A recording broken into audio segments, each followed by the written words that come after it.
Hi, everyone. Thank you for taking the time out of your week 12 to be here today and to learn a little bit about presentation skills. I hope that this workshop today helps you just in time for something that you're working on right now. And with that, I'm going to go ahead and get started.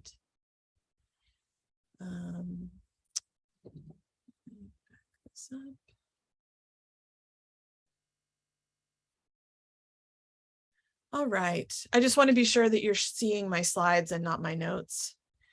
Excellent. So I entitled today's presentation Story and Structure. Actually, sorry, I think we are seeing your notes. Okay. Thank you.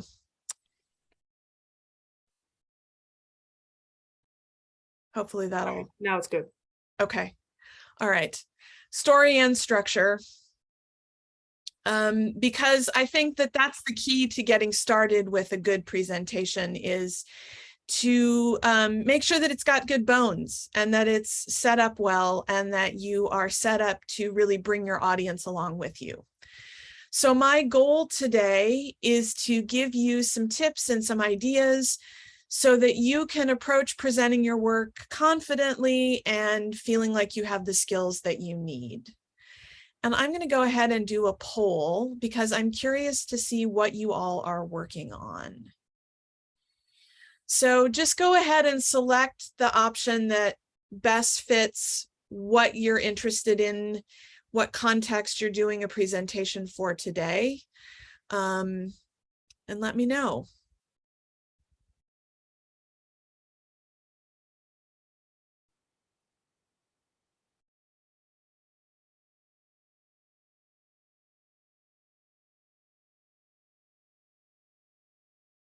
Okay.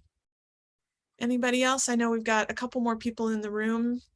I know some of you are here to help me out, so anybody else want to respond? Okay. So I'll go ahead and end the poll. So we're pretty evenly divided. We've got at least one person working on a class presentation of their work, at least one person working on their grad show preview presentation, and at least one person working on another type of presentation. So I will keep that in mind as I'm going, and feel free to pause and ask questions. You can put them in the chat and I'll respond as we go. Oh, did I not share the results? There we go. Now I'm sharing the results. Now you can see. Okay, so those are our results. Great. So I wanted to give you an overview of what I'm going to cover. We're going to start out thinking about what makes a good presentation. And then we'll think about how to approach your audience. One of the cornerstones of the workshop is thinking about how to tell a story with your presentation.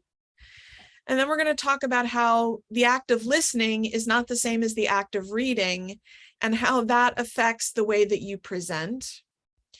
Then we'll talk about how to wrap up your presentation. And at the very end, we'll talk a little bit about dealing with nerves. So that's an overview of what is coming. And I thought I would just give you this little graphic as a way to kind of organize yourself as we go into this presentation. You might want to sketch this out on a piece of paper in front of you, you know, type it out on a document on your computer, but think about, what do you feel you already know about presenting? What do you want to know about presenting? And then we'll have a chance after the presentation ends today to think about what you've learned. So just a way for you to keep yourself organized and kind of plug into what you already know about presenting. So let's start by thinking about what makes a good presentation. And I want to note that everything that I'm going to say today is very American. And that's because ideas about what makes a good presentation are cultural. And not every culture approaches presentations in the same way. And an American context is the culture that I'm speaking from. And because you're presenting at Art Center, it's a context I'm assuming that you're presenting to. So just keep that in mind, that this is not universal advice. This is not a universal approach. It is culturally specific. And it's my approach. You will run into different approaches to presenting as you run into different people who teach about presenting. But I wanted to give you a minute to write down on paper or on the computer 2 or 3 things that you think makes a good presentation. There can be lots of right answers. I just want you to start thinking about what you already know and what you've already learned about presenting. And you're not going to have to share these. This is just self-reflection for you. Just to take a minute and think about where you're at right now and what you know about what makes a good presentation. So I'll give you just a little bit of time to do that.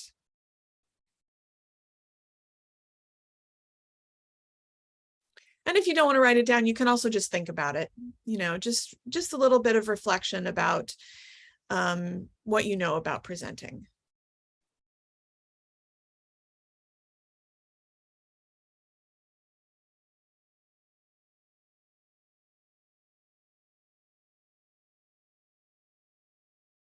Okay. I'm going to go ahead and go on. Feel free to continue to jot things down as you think of them. And I picked out 4 things to focus on that I think make a good presentation. One is having a clear focus. That is, the presentation needs to be about something. And we're going to talk about this today as the story that you're telling in your presentation. That's your clear focus. You need to know what that story is. The next thing is good organization, so that you can adapt that story and you can bring it together in the way that you want to get it across to your audience, and how you make those connections for your audience. And then another part of having a good presentation is having an engaging delivery. And I'm not going to say a whole lot about delivery today. That is another whole area of presenting that we could go into, but I am going to give you a few tips for delivery. So a good presentation has a clear focus, is well organized, makes connections for the audience between the ideas in the presentation, and has an engaging delivery. So let's start thinking about some of these aspects of a good presentation, and let's talk about your audience. You need to know who your audience is going to be. And sometimes this is really obvious, and sometimes you have to think about it a little bit more. Those of you who are presenting to a class, your audience is obviously the class. You know those people, you know, you've been through the class together. Those of you who are presenting for Grad Show Preview, you have an idea of who your audience is going to be. You know that there are going to be industry professionals in the Zoom room with you, but you don't know a lot about who those people are going to be. So it's a different idea about your audience. And if you're doing a different kind of presentation, you may have even more unknowns in your audience. So you got to think about what approach you are taking to those people, whether you're presenting physically in a room or virtually on Zoom. So considering your audience, you want to think about the knowledge and the context that you share, and the knowledge and the context that you don't share, so that you spend your time on getting people up to speed on what they need to know to come with you on your presentation, but you don't have to go into material that isn't relevant to or interesting to that audience. And I want to emphasize that one thing you always know that your audience doesn't share with you is your thought process as the creator. So what you were thinking as you made the work that you are presenting about. This can be specific to your thought process on an individual project, or it could be your approach to creative work in general. And that's something that audiences usually want to hear. They want to get a little glimpse into how you thought about something. If you're pitching to a client, knowing how to walk the client through what you're thinking about it can really help them get you on board, help you get them on board with what you're presenting to them. So knowing your audience, knowing what they know and what they don't know. And then I want to introduce an idea that you are thinking about what you want the audience to be able to do with the information that you give them in your presentation. So rather than thinking about your audience as just sitting back passively absorbing what's coming, you want to think about your audience taking action from your presentation. Do you want them to be able to describe the work that you showed? So the way that you present the work in your slides or on your wall is important there. Do you want them to be able to list, skills that you have or characteristics of the work? Do you want them to be able to identify a key concept or a key solution to a design problem? Maybe you want them to be able to explain why you would be a good fit at their organization. Or maybe you want them to demonstrate something. So these are all good verbs to keep in mind as you are structuring your presentation so that you know what you want your audience to get out of the presentation. And thinking about what the audience should get out of the presentation helps you tie the elements of your presentation together. And we're going to talk about tying those elements of a presentation together as telling the story of the presentation. Now, on a very basic level, a story is having a beginning, a middle, and an end. And I've put on the slide some of the things that might go in the beginning, in the middle, and in the end, depending on the kind of presentation that you're doing. But think about your story as an episode of a TV or a streaming show. And most of these shows these days have an arc of the story that goes across episodes, right? That it's not just self-contained in one episode. It takes all of the episodes together to tell the story. And you want to do this in your presentation.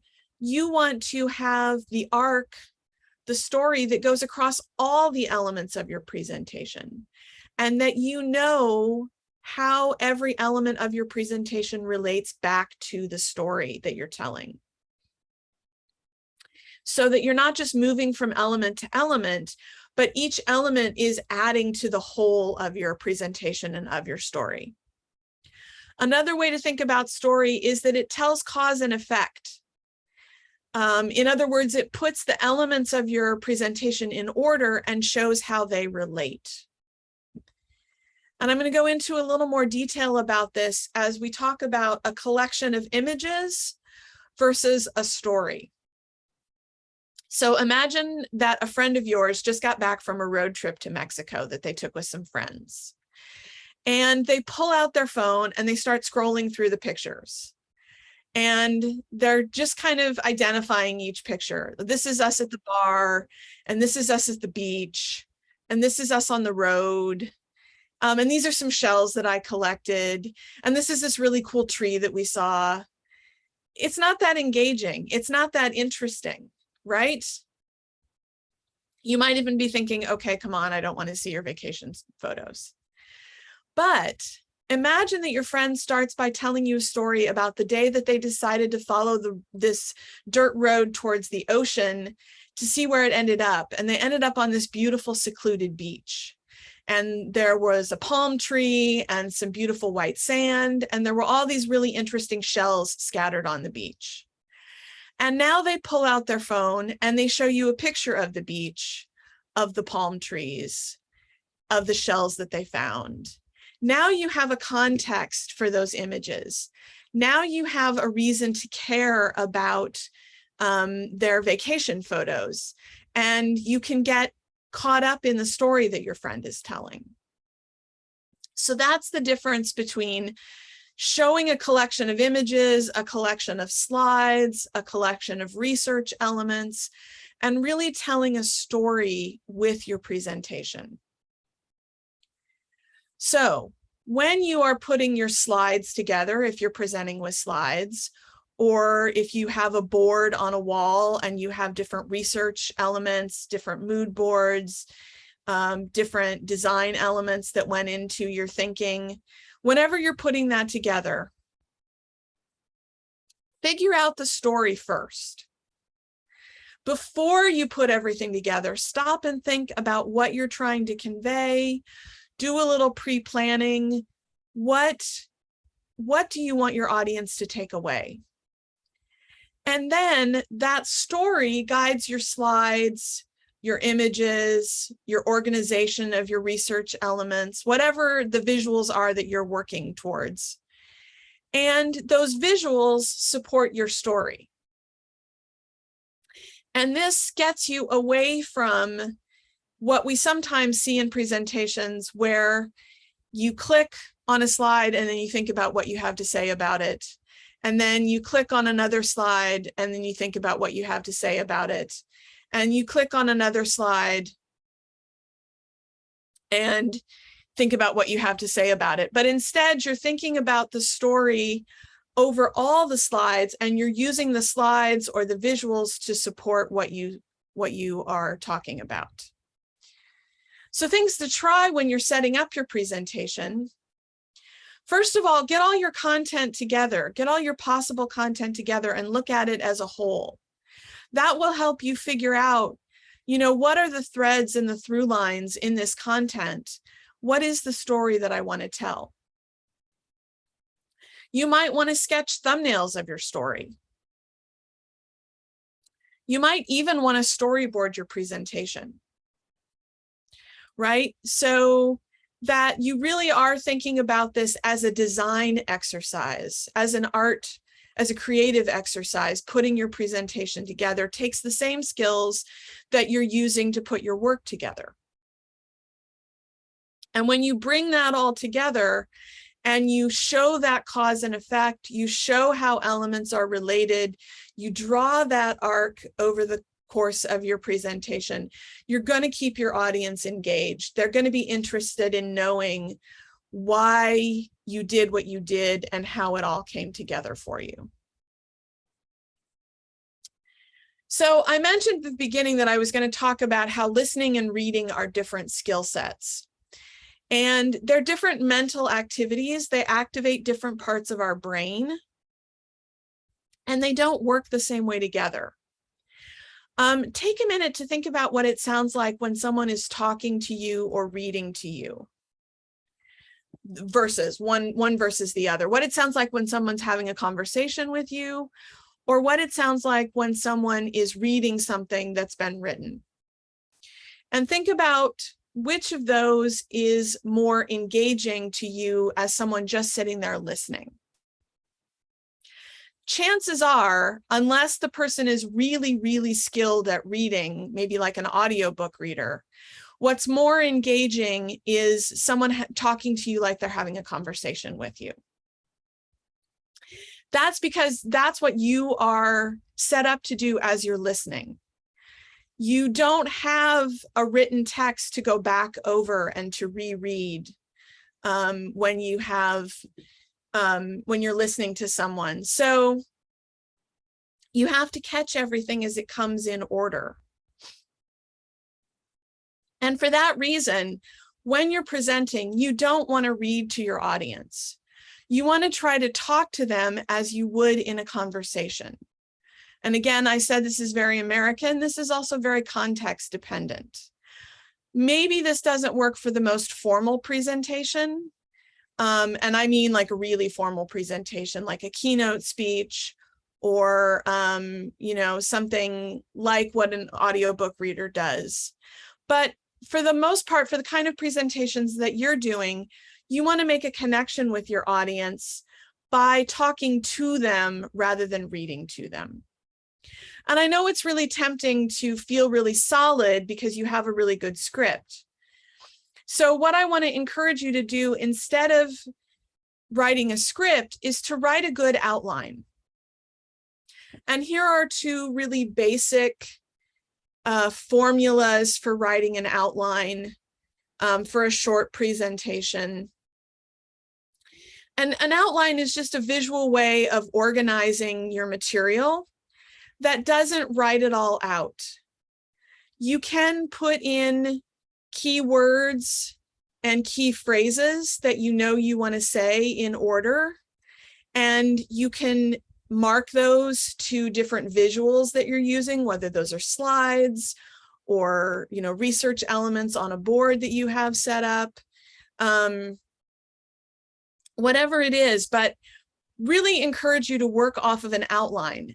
This is going to keep you focused, and it's going to keep you on task, right? You have your notes, you know what you're doing, but it's not fully scripted.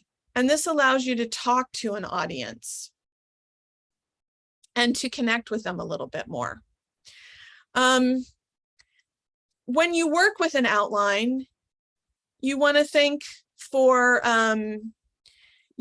about having, boy, I lost my train of thought. Let me start that over. When you're working off of an outline, you want to rehearse from your outline and then adjust your outline and edit it. And then rehearse from your outline again and adjust your outline again. Maybe in one version you said something really well and you want to stop and put that phrasing in your outline so that you don't lose it.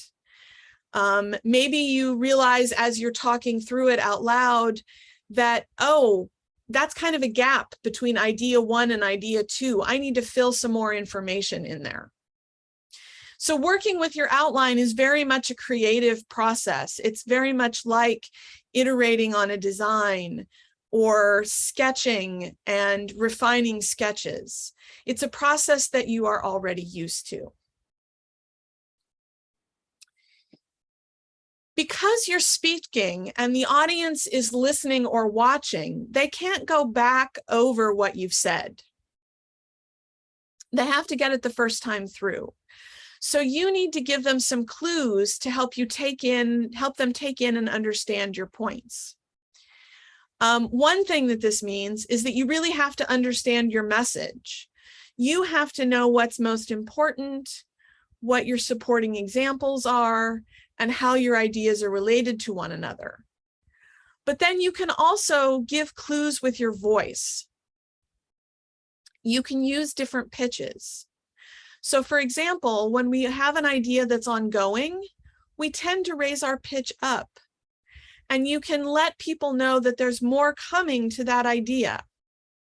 But when we're done with a thought, we tend to drop our pitch. And you let the audience know that you're done. One thing I'm also doing there as I'm dropping my pitch is I'm slowing my speed down a little bit.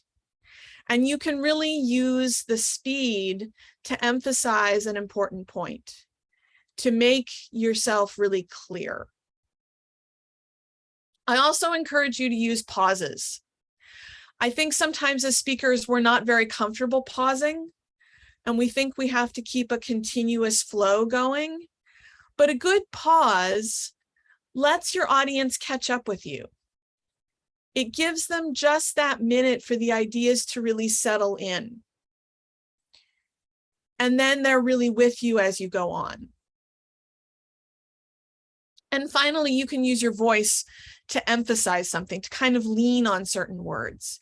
You know, when you say the most important thing that I learned in the process of this project was that my initial idea wasn't going to work. And I really found out just how important it was to get that audience or that user feedback and user experience. And you can see I'm leaning on certain words a little harder there as we go.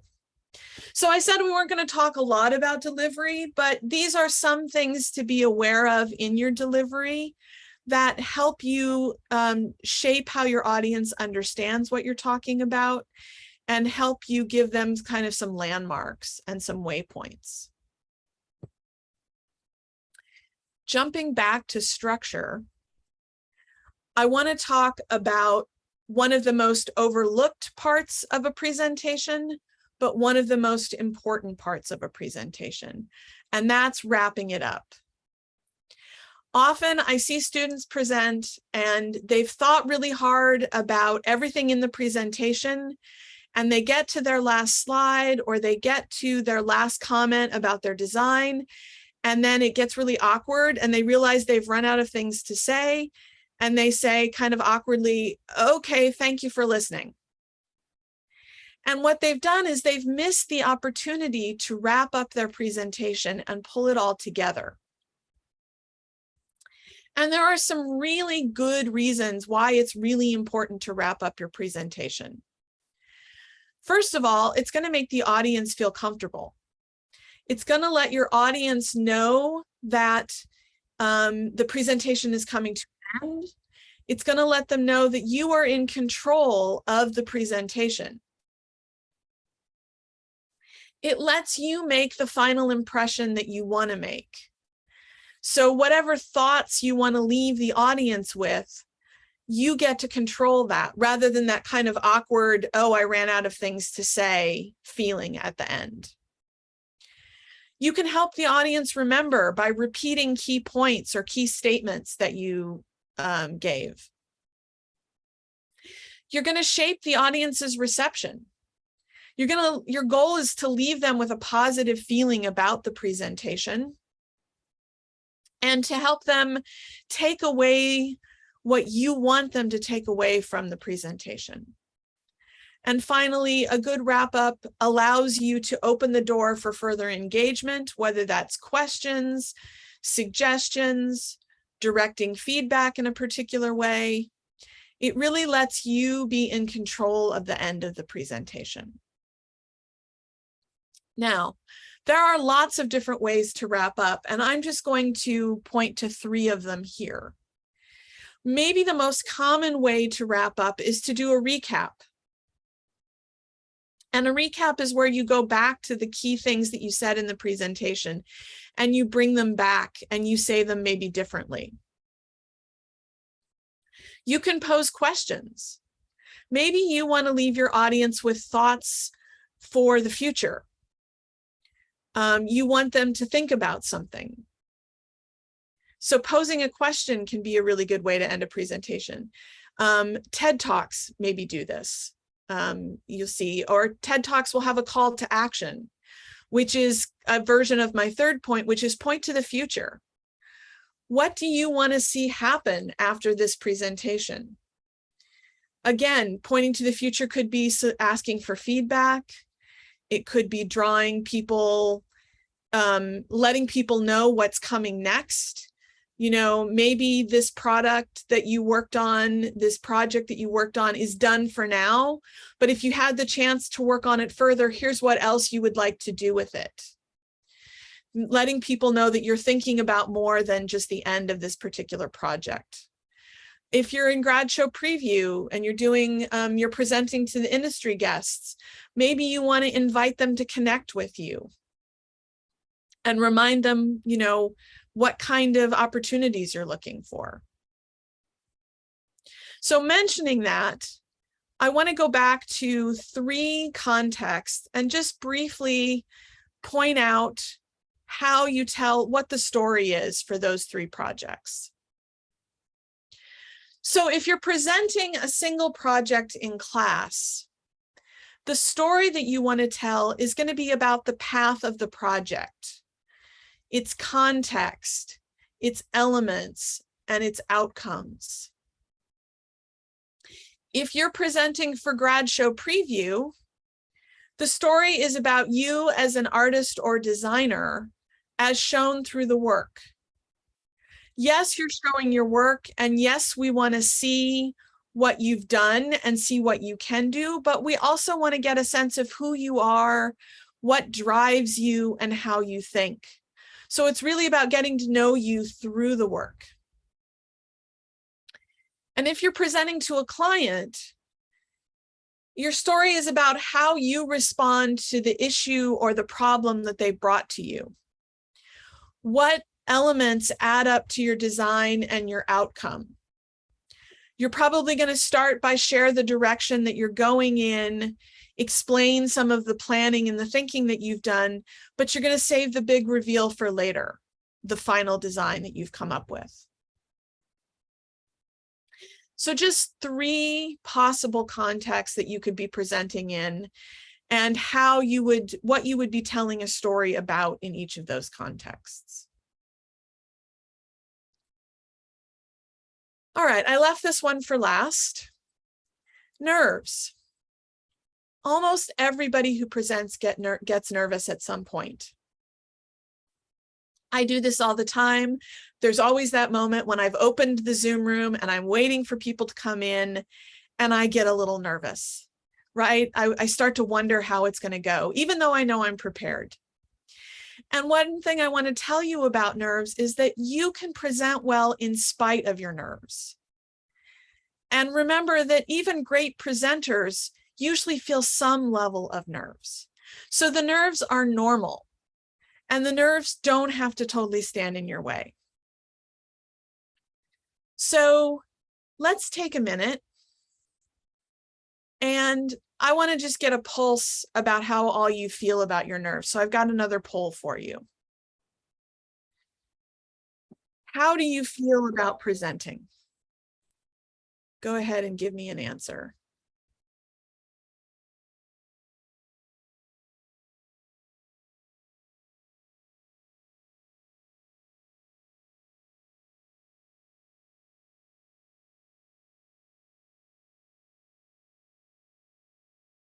Anybody else want to chime in? Okay, that's looking good. I'm going to go ahead and wrap up this little poll and share the results. So, nervous to some nerves, but I can get through them. That's really encouraging to hear that you all are feeling that way. I think that that's a great place to be in, and you can let those nerves help you out. They can kind of heighten your awareness.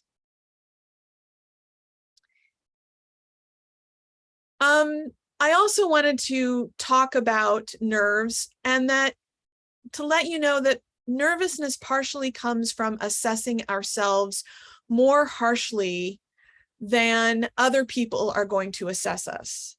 This is really common, that we are actually harder on ourselves than other people are.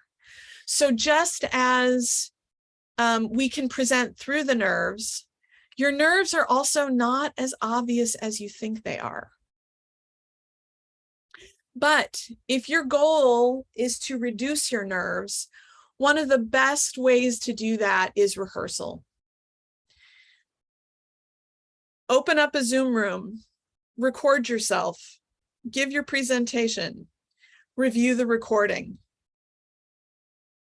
book an appointment with the Writing Center, present your presentation to folks from the Writing Center. Reach out to me, find a friend, rehearse in your room. Whatever it takes, rehearsal is what's really going to make you feel better and lead to a smooth presentation. And of course, there's always breathing. I like this GIF.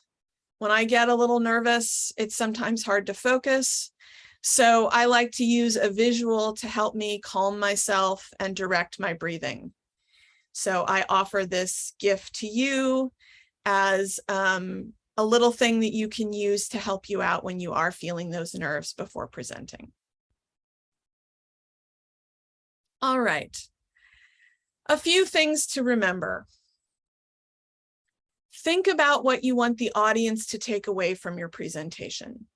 What do you want the audience to do with the information that you're giving them? Connect everything in the presentation together with a story. Bring the presentation to a close. Don't leave your audience hanging. Don't have that abrupt, awkward ending. Be in control of the end of your presentation. And then rehearsal leads to comfort and smooth delivery. And with that, I am going to be done doing all of the talking.